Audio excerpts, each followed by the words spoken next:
Welcome to Prospects to Pros as we barrel toward the NFL draft. Only about 3 weeks to go.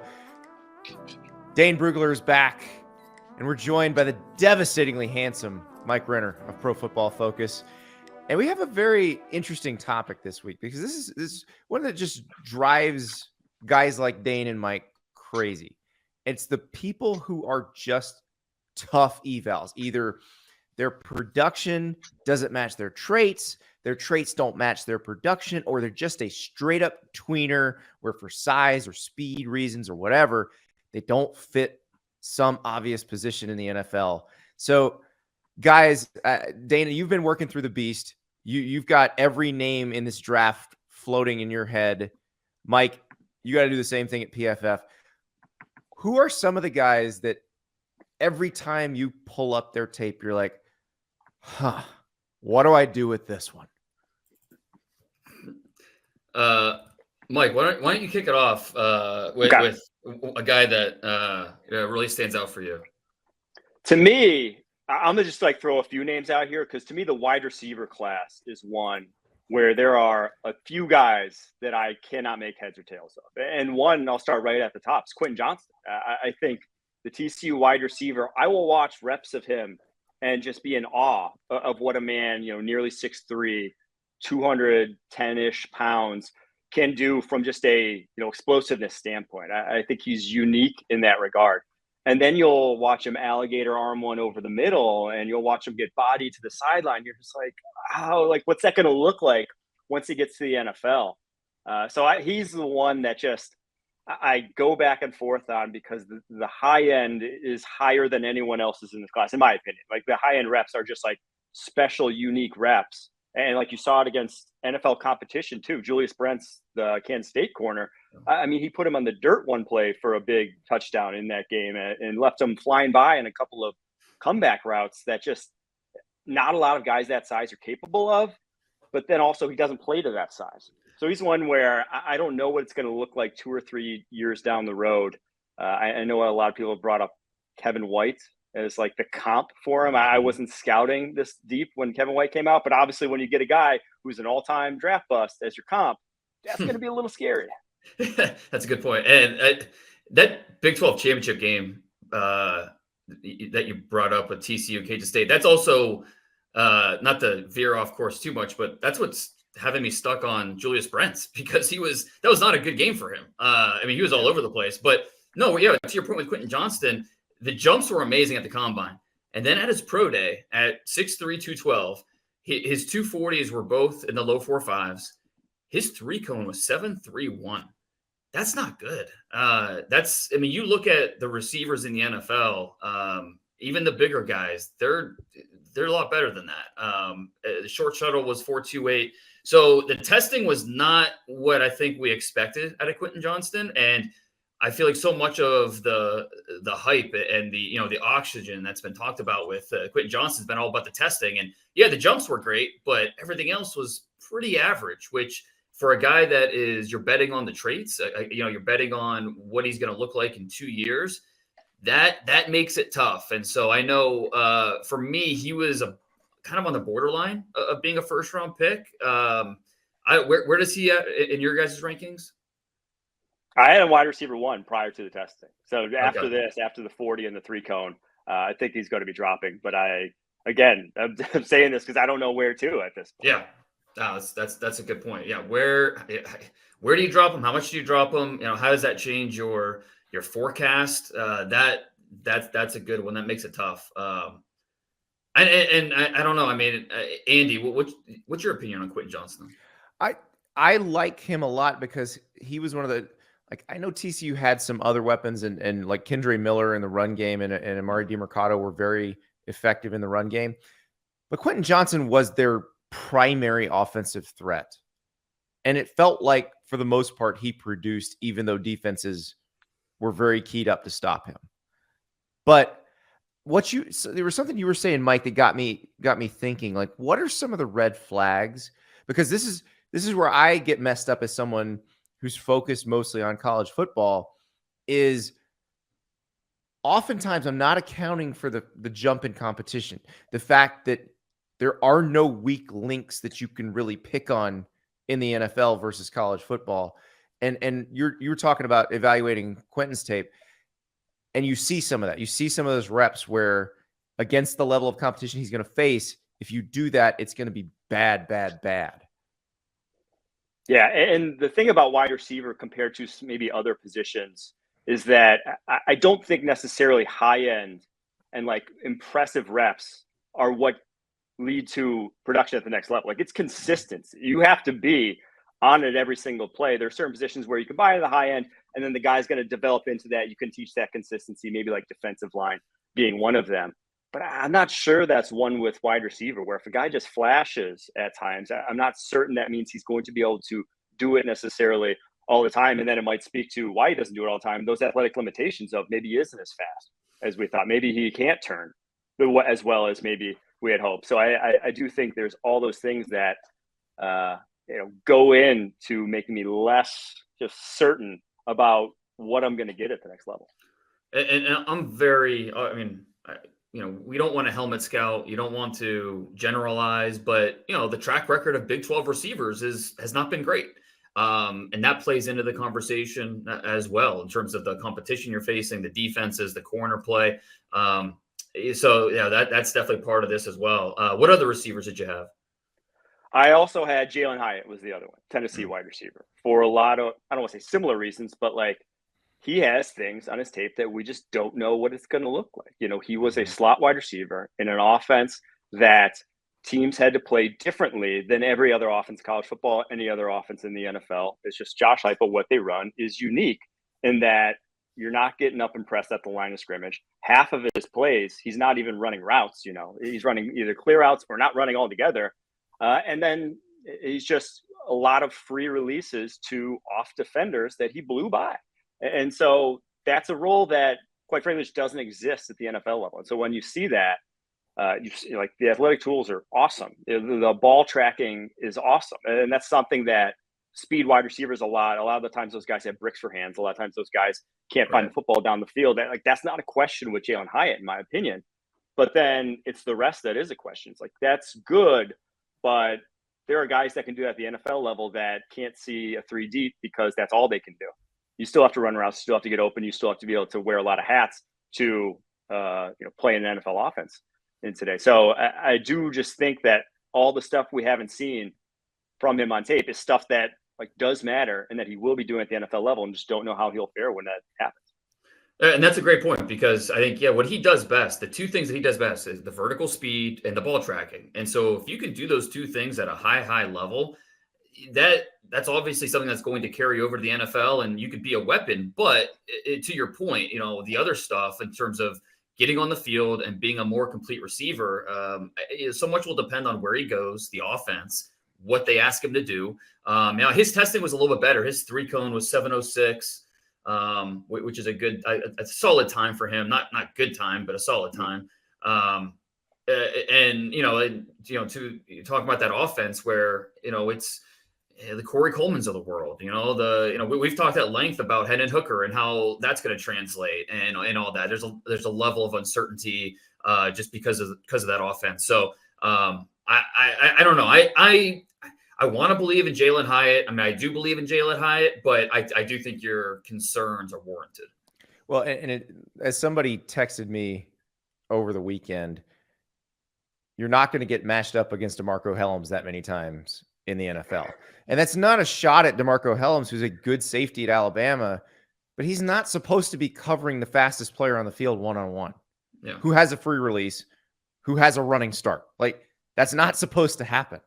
And yeah, you're going to take advantage of that if you're the receiver. So you're right.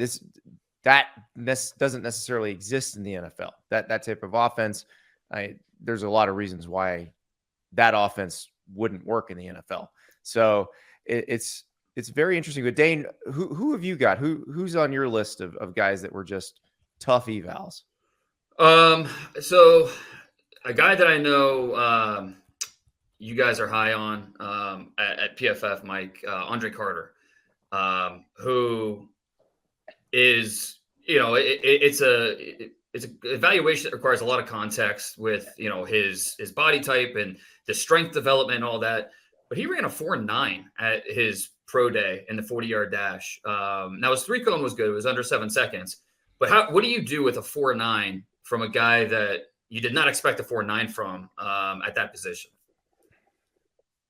That's one that I was actually literally just talking about him earlier today with Sam Monson at PFF, just being like, I don't know. Like it's unique in just the annals of like modern football history, where a guy's coming out of a school, like an Army, where a good portion of the year, 2 or 3 months out of the year, you literally can't train. You can't train the way NFL players, even college football players, like the way that you're supposed to. And he sticks out like a sore thumb with his body type. Like at the Senior Bowl, he was the only guy who you literally couldn't see his biceps. Like there's O linemen with better definition than this dude. He's just not put together the way an NFL edge rusher is put together, or even close to. Yeah. But on tape, it's like the things that are difficult to coach, kind of like the hand coordination, the bend that the 3-cone speaks to, it's there, and the length as well at that size. It's kind of a unique combination, but he's just so far behind the 8 ball physically that I almost want my strength and conditioning coach to do the eval on him instead of myself, and just be like, what can you put on this guy? Send him through a workout. What can we do from a strength perspective to overhaul his body? Because if you tell me he's gets that 4.9 to a 4.7 and he puts on 10 pounds of muscle, all of a sudden we're talking about a guy who's got legit NFL tools, but he can't see a field tomorrow. So it's a weird eval that truthfully I've soured on the more, from whether it was from this, even just this past year's tape, when he from 2021 to 2022 did not look any improved physically, to the Senior Bowl, to now his testing.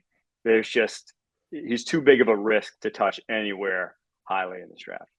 Well, Lance and I talked about this last week, the technology that these teams use with guys like that. How much do you have to trust that technology, like the scan that tells you how much lean mass a person can carry as you're making that decision? Yeah, no, and that's it. It makes it tough because so much of it is body projection. And I mean, that's a good point, Mike, about the strength and conditioning coach and having him really give his 2 cents about what his body could look like in 2 years. But I mean, the timeline is an important part of this, right? So where do you draft a player that, you're going to have to redshirt them in year 1, and you're probably not going to get a ton out of them in year 2? That factors into where you feel comfortable drafting a guy like this. And so all of a sudden we're talking about him maybe not going in the top 5 rounds. So it's that the conversation with Andre Carter is definitely a difficult one and very unique to what we see with other schools. So that makes it tough. Another defensive end who the tape was good, not great, but not bad either. Tape was good. Mike Morris at Michigan. So at the combine, he ran, let me see, 4.95 at 275, which did not expect. I thought he'd be better than that. And then at his pro day, he re-ran, and he was lighter, and he ran a 5.08. So ran worse at his pro day than he did at the combine. And I think the 3-cone was a 7.46. 20 was a 4.65. The 10 was a 1.75. Not good numbers out of Mike Morris. And so all of a sudden, it's like the tape was, okay, enough that, you think of him as maybe a borderline. Like going into the combine, I thought maybe borderline top 100. Like maybe he could, with a good workout, could go day 2. And then after his workout, it's like, okay, it's, where on day 3 is this guy going? Yeah, and I think the important distinction here is Michigan, legendary strength and conditioning program with the athletes they turned out, right? Like they had no shortage of guys blowing up athletic testing in recent years compared to, Army, obviously not the same, but that to me is then the worry. He's 4 years in that program too. This isn't a 3rd-year guy coming out where it's like, oh, maybe I can project out a little more growth.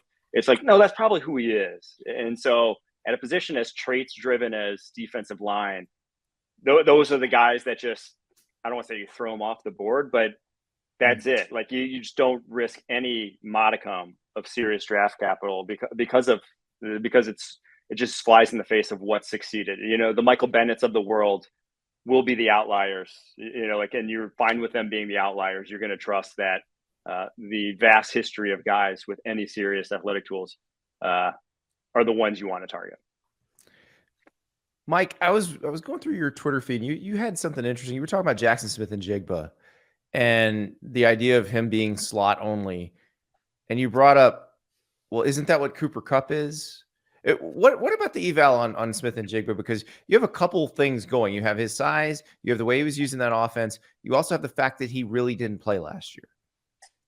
Yeah, he's one that I was going to bring up here a little later, and that just I think I played devil's advocate on both sides here, where it's like if you're a slot only, you're all of a sudden you're taking things off of your plate and that you can do at the NFL level, and so your fit into an NFL offense all of a sudden becomes Cooper Kupp is Cooper Kupp in Los Angeles because that offense features the slot heavily. There are offenses around the NFL that just don't even utilize the slot, that use two tight ends or maybe a fullback, and they don't even have that in your offense. So all of a sudden that's a guy who's not going to work for you if he is truly a slot only.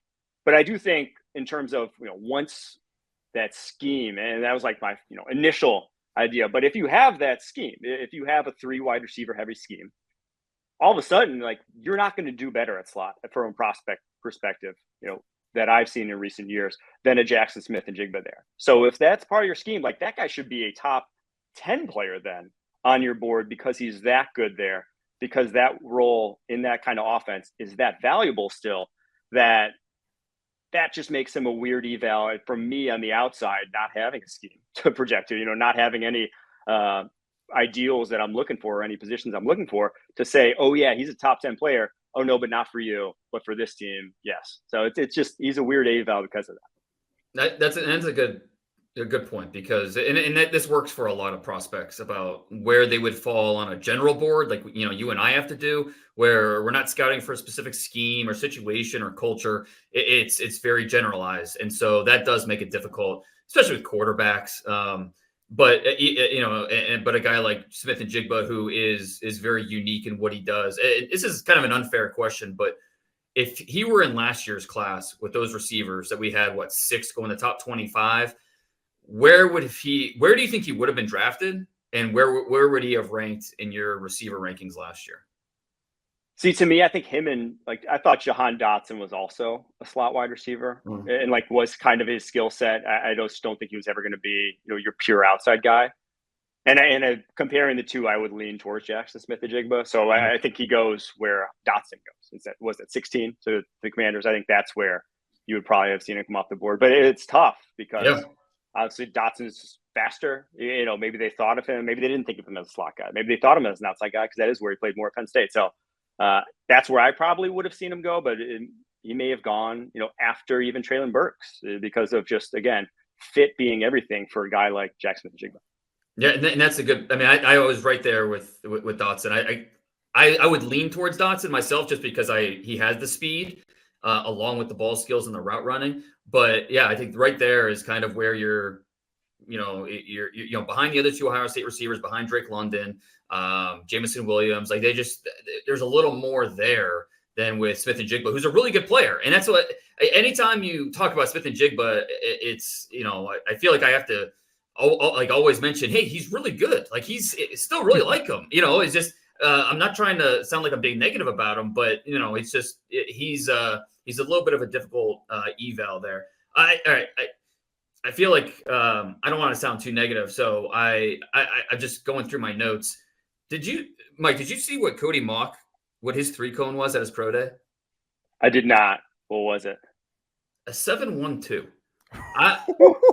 He's moving. Maybe he needs to move back to tight end, because that's one of the best 3-cone times I've ever seen from a 300-pounder. I mean, that's elite 3-cone time at his pro day. That's and not to get off topic, but I'm just going through my notes, and that popped. That's an amazing time. Was the same range, right? And Linderbaum was 7.13. Yeah, he was 7.13. So right there. To me, one of my favorite fits in the draft, Mauch to the Falcons, 2nd round. if he's there. I mean, like that offense, he's just the missing piece, right? He's the Yeah. one left guard that they really don't have that can just fly, to the second level. That would be too perfect. Yeah, no, I like that a lot. That makes sense. Now he has to get used to playing guard. We saw at the Senior Bowl he was trying to adjust that after playing tackle in college, but he certainly seems like the kind of athlete who can figure that out. Yeah, I think so. I mean, unique skill set. Definitely, the body type's unique. Everything's unique about that guy. What I want to get your take on a running back who I struggle with, and I knew he was going to test well, so I wasn't surprised when our Pitt running back Abanikanda. Yeah, Israel. I knew where you were going as soon as you said tested well. Yeah, he's a big track guy. He's fast on the field, so I knew the explosiveness was going to be there. That showed up in his testing. 4.44 in the 41-inch vert, 10.8 broad. I mean, it shows. I struggle. I don't like him as much as others because I put a real premium on contact balance with running backs, and I feel like he's lacking in that area. And it really bothers me when I watch him. And I mean, when he has a lane and he can hit it and forget it, he's gone. He's going to, create those difficult angles for defenders. And he can step out of, arm tackles and all that. But in terms of working between the tackles consistently, that's where I think he's just really inconsistent. And so he didn't make my top 100. I think he was right there. He was right there on the cusp, but I feel like I'm not as high on him because of that one thing that he's missing. Where do you stand with Izzy?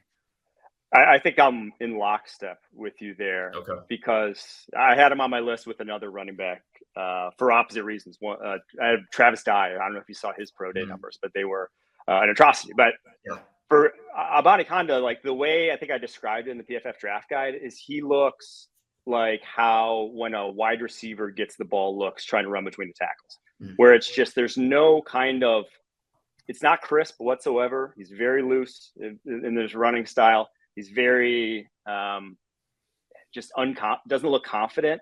But then he's also, he's 20 years old. Like he's one of the youngest guys in this draft class. I think I also said in the draft guide that I wish he would have stayed another year and kind of cleaned that up because the athlete is insane, as you mentioned. The explosiveness is just off the charts for a guy that size.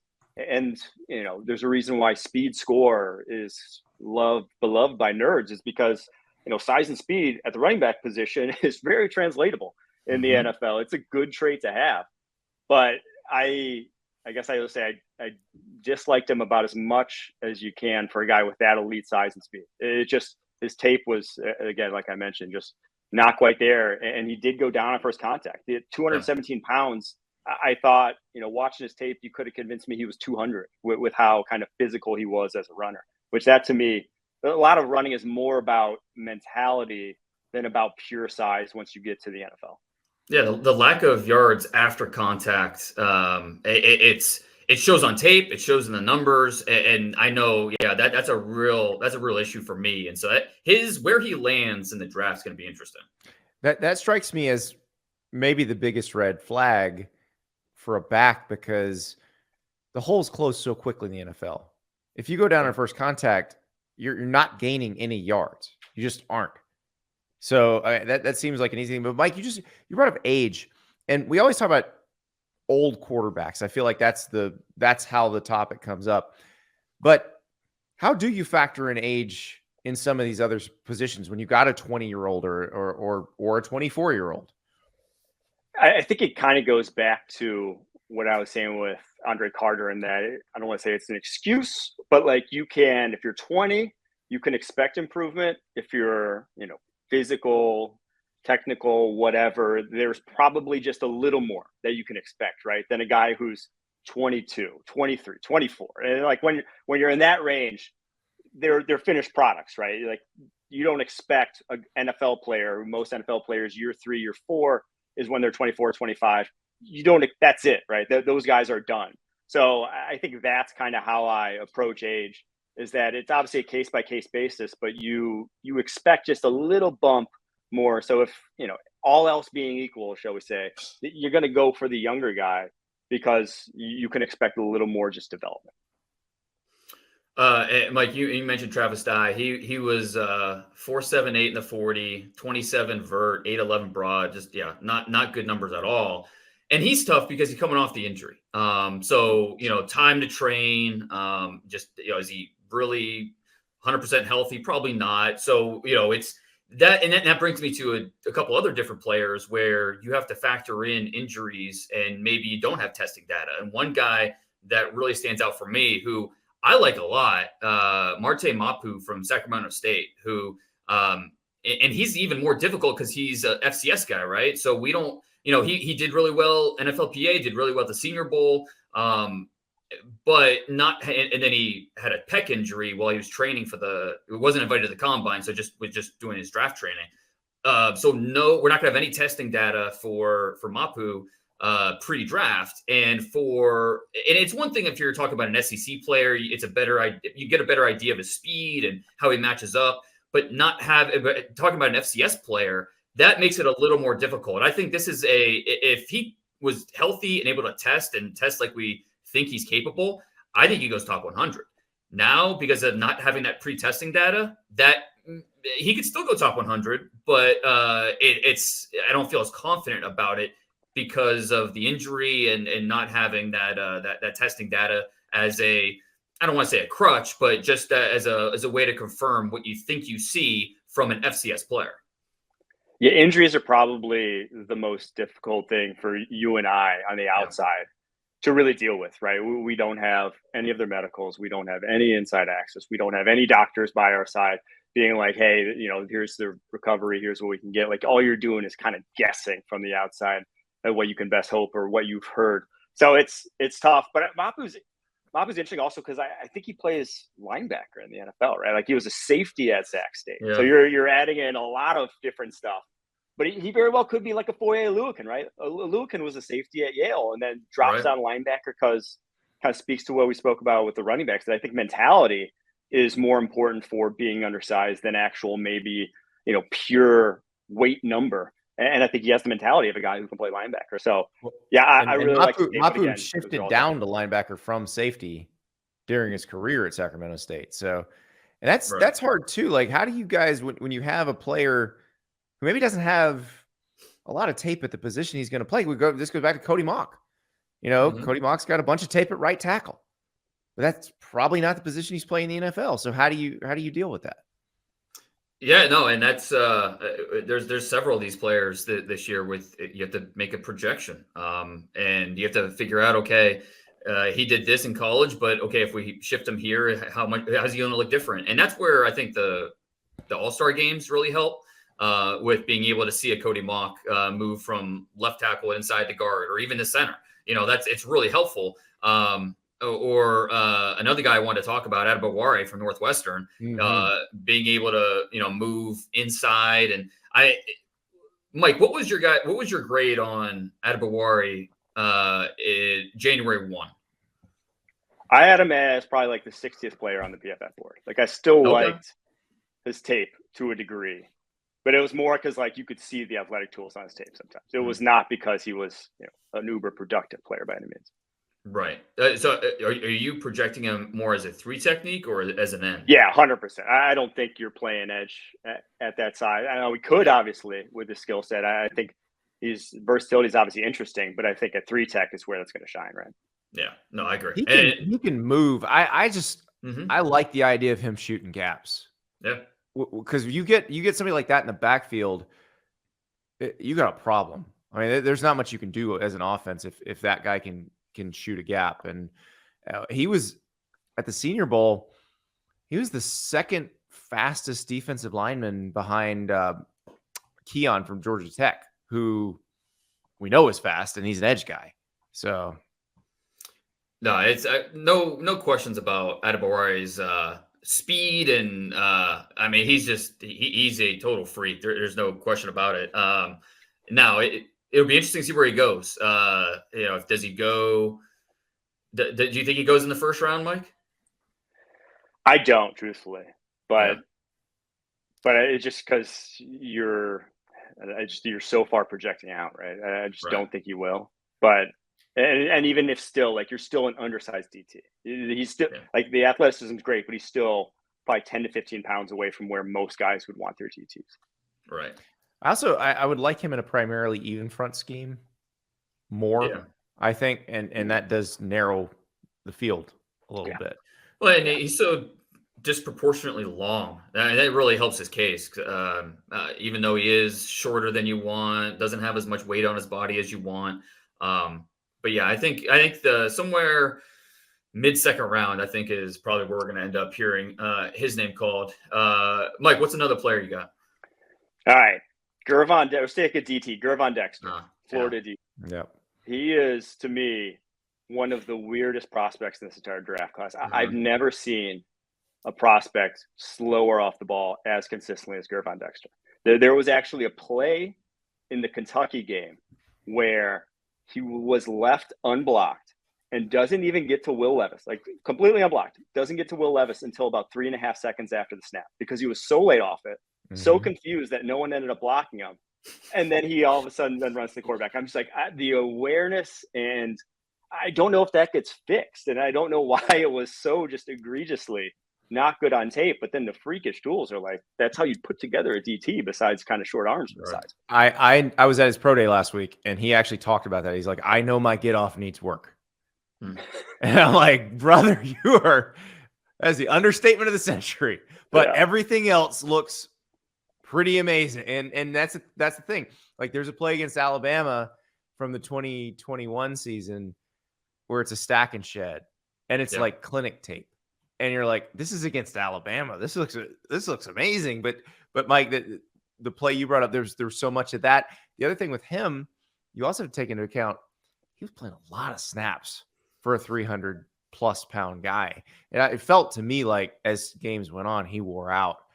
And I don't think he's going to have to play that many snaps in the NFL. But the get off thing, like, that's not a fatigue thing. You're seeing that at the beginning of games too.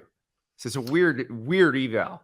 And you have to wonder how much of it is because he's kind of late to football, being a basketball guy, and how much of it can you develop? How much better at it can he get?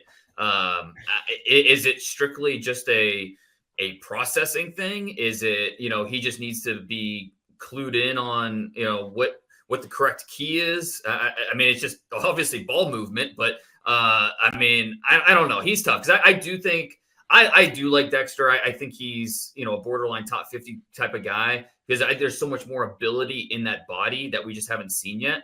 But I think, those concerns are definitely warranted.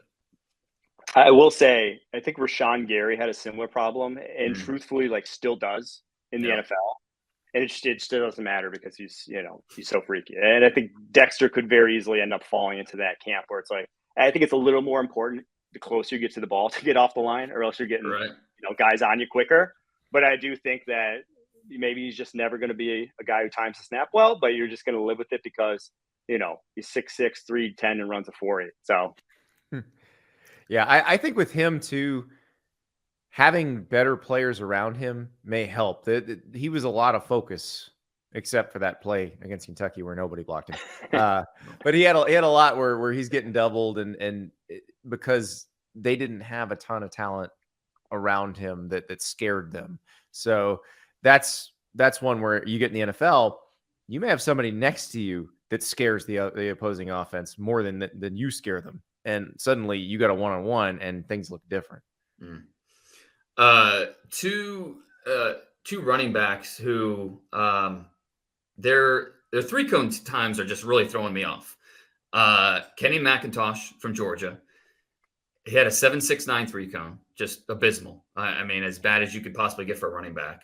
And then Keaton Mitchell, East Carolina speedster, he was 7.40. So these guys are straight line burners. Let them use their speed. I mean, McIntosh isn't really a burner, but he's a guy you want getting north-south. But can we just hand it to Cody Mauch? Yeah. But I mean, those are they're so far below average that it really kind of clouds my I'm not as confident in their evals as I was before those times. I think the McIntosh number, I think he got either bad advice or he didn't train or something, because he also showed up 216 pounds to his pro day. If you watch Kenny McIntosh at all, he looks 200. He's a thin. He looks like a thin frame for a running back to begin with. And I think someone told him, it's like, hey, you got to get to like NFL running back size to be a 3-down guy. He was 207 at the combine. Yeah. And so like, that's just not a good weight for him. To me, he's one of the guys I think I tweeted yesterday. Like, I would, if I'm drafting in, 4th round, he's on the board, I'm taking him and seeing what he can do at wide receiver, because the uniqueness of his shake and hands, like he catches the ball so second nature, about as good as I've ever seen a running back. I actually think we tracked him with 0 drops his entire college career at Georgia. Like, that guy can do that in his sleep, but those numbers were, he's not that. I think he needs to shed 15, 20 pounds is the problem there. Yeah, that makes sense. By the way, so that's the second guy we brought up who's on your list, Mike, of potential position switches, because Tommy Adebawore was another one. You have Noah Sewell, linebacker to edge, which I think is a very interesting one. One is because I don't see a starting NFL linebacker, right? Yeah, in coverage, the lateral agility, it's just never going to be there. I just never see him making plays, and he's also not the longest of dudes to really, impact throwing lanes. So you're talking about a 1 to 2 down linebacker, short yards linebacker at best. But like, the best part of his game is that he approaches blocks with just like, he's the bigger dude. Like he is Penei Sewell's brother, right? Like they play the same way, but just at vastly different positions. And that's a skill that I want taking on blocks every play then. I want it for a guy who's going to have to take on blocks. And now, arm length's not great, but it's, about the same range as Micah Parsons is, who obviously developed into a great edge rusher from an off-ball linebacker in college. I'm not calling him that at all, but just that's where I want those skill sets, is off the edge. The size is in the ballpark. It's not ideal, but it's in the ballpark of where just let him do that every play instead of asking him to drop into coverage, which is just obviously not his skill set. No, I agree 100%. That makes a ton of sense. All right. You have one more to give us, Mike? One more. Okay. Oh, we'll stick at DT. We're talking about a ton of DTs, but Bryan Bresee is the one that we've talked about injuries on this show. He's coming off an ACL. Is that why he didn't, kind of live up to that number 1 overall recruit hype? Their games, I think, like the North Carolina tape this past year, and obviously North Carolina's not the best off the line, but that was at the end of the year. AC championship game, I thought he just dominated. I thought awesome. That was what. Well, remember, he was going through a lot of shit. Yeah, I mean, it's pretty well documented. His younger sister died of cancer this past fall, and that's one where you wonder how much of dealing with life changed things for him. Because you mentioned that the ACC championship game, which is.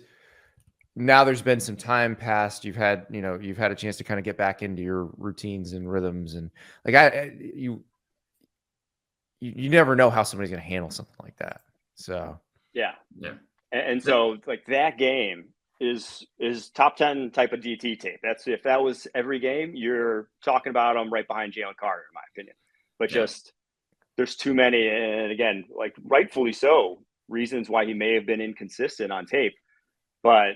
What to do with that guy is, I'm still high enough. I still would go to bat for him because I think those are valid reasons, and I still think it's there.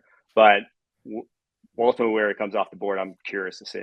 Well, and we talk all the time about reasons or excuses, with a player, and I lean more towards reasons with Bresee. All the things we mentioned. He also had strep throat, and it caused a kidney infection in September. He was in the hospital in September. He added like 45 pounds in that span. So, I think all of those things considered. And then, the North Carolina tape, I remember I can't remember who I was texting. It might have been Brandon Thorne about that tape, because Bresee was looking like the Bresee we saw as a freshman who came in as the number one recruit, top, all the hype, all that, and lived up to it right away. So, I'm with you. I believe he's a top 25 guy in this draft. And, if he falls a little bit, I won't be surprised because of the way the last 2 years have gone. But I think someone's going to get pretty good value in the back half of round 1. Yeah. Well, this is another example. I mean, it's just think of all the things we've gone through today in terms of what goes into an eval, whether it's size, it's speed, it is some, intangible trait that we can't even define, like going down on first contact, that sort of thing. It's amazing how much you have to juggle when you're making this pick. And no matter what the round is, like it's so much. So guys, I appreciate the enlightenment. Dane, the beast is coming. Hopefully Monday. Hopefully that's the goal. We're finishing up right now. The final players, trying to get all the pro day data in there. We've got the Clemson guys going today. We've got Devin Witherspoon's supposed to run Wednesday this week. I don't know. I've heard whispers he's not going to, but we'll see. And then Joe Tittman on Friday is going to work out. So want to make sure we get those workouts in the draft guide. So yeah, people need to look for that. And then PFF, you got your draft guides already out, right? Draft guide's out. Nowhere near as many players, but we got some fancy charts and stuff. So it's if you want to go check it out, it's on pff.com. Awesome. Mike Renner, thank you so much for joining us. Yep. Dane, get back to work. On it. We'll talk to you later.